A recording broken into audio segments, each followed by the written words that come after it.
Je dirais deux sentiments qui m'habitent à ce moment. Premièrement, c'est par rapport à mon peuple. Le peuple congolais, c'est un sentiment de fierté. Constater cette attention bienveillante du Saint-Père François pour le Congo et pour son peuple. Comme vous le savez, ce n'est pas la première fois. Mon prédécesseur, le cardinal Laurent Mosengo, a occupé ce poste avant moi. Et quand il a terminé son mandat, quand moi j'arrivais, nous on était sûrs que le pape irait chercher son successeur ailleurs en Afrique, parce que ce poste-là revient aux représentants du continent africain. Or en Afrique, il y a plusieurs cardinaux. Et malgré qu'il y a de cardinaux qui sont là avant moi, le pape a voulu encore une fois de plus faire confiance au Congo et au peuple congolais. Pour moi, c'est un sentiment de fierté pour mon pays et pour mon peuple. Deuxième sentiment, c'est par rapport à ma personne. C'est plutôt un sentiment de gravité, un sentiment de conscience de la lourdeur de la tâche qui m'attend désormais auprès du Saint-Père. Moi, je suis cardinal à peine une année, et de par le monde, les cardinaux sont plus de 200. Mais le pape m'a fait confiance. Je me pose la question, mais connaissant ma faiblesse humaine, mes limites, comment expliquer que le pape continue à me faire confiance?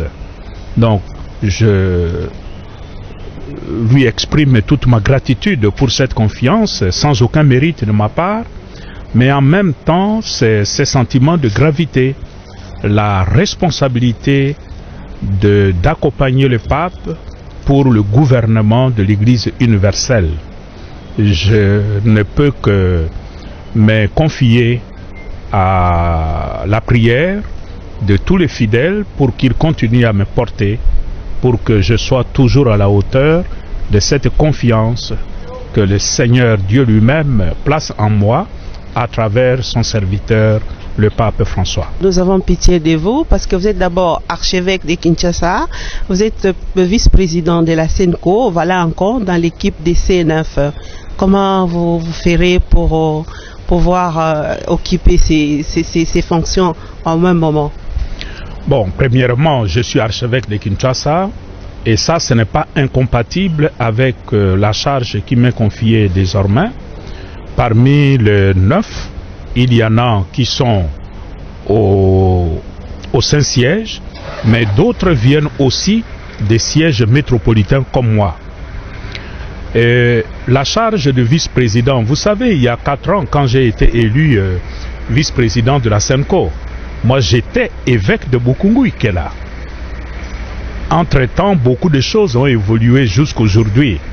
Il est clair que la fonction de vice-président de la SENCO n'est plus compatible avec ce que je suis devenu aujourd'hui.